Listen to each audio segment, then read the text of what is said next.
Sober up. COVID-19 respects no national borders, no social bounds, no political systems, and no cultural values.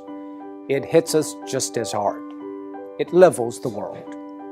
Facing the pandemic, it is not what happened matters. It is how we respond. For almost a month, it infected thousands in Wuhan in a day, and every hospital bed was occupied. Now, empty beds and closed wards in the city. How did China make it? It is nothing new, but it's worthy to know. According to an initial WHO report, an infected person appears to spread it to an average of 2.6 people. And after 10 generations of transmission, with each taking 5 or 6 days, that one initial case has spawned 3,500 in matters of days. And that is what the world is seeing. What China did is to break the cycle by human intervention. The scale unprecedented in history. Extreme, draconian, and aggressive. These are the words used to describe China's response. But now, people have come to terms with the new norm, lockdown.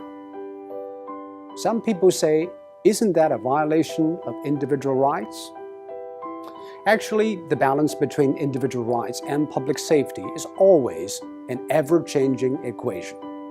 After 9/11, all the airports in the world began to impose draconian safety checks on passengers, and people accepted it because we traded a little of our freedom for the greater good of the public.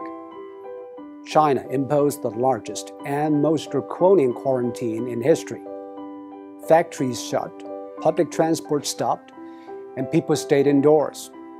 By doing that, it flattened the curve. On one hand, China avoided many millions of cases and tens of thousands of deaths. On the other, it stretched out the time and made the hospitals restaffed and less strained. This is exactly what Europe and America should know. But public policy needs both ends to agree, the decision makers and the decision takers. Quarantine is indeed extreme and extremely restrictive. It needs the people in lockdown to be honest and cooperative. I think what the people of Wuhan did was exceptional. They had the courage, tenacity, and resilience to stay housebound for days, weeks, and months. Most view the quarantine as a civic duty, and that is why it worked. Public health methods are universal. They either work or they don't. We are all human beings. Our epidemiology is the same, but we have different economies, demographies, and sociologies.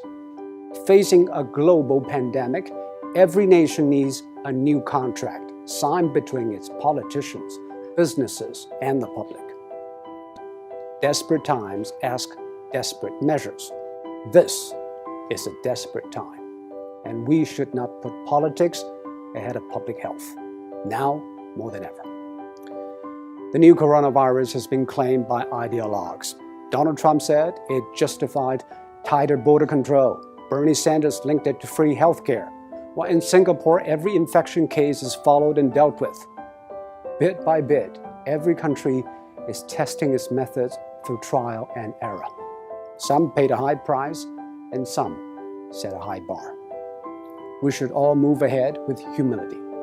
There is no decision without trade-offs, and most of all, there's nothing without skin in the game. And now, the whole world has learned, or is learning, to play.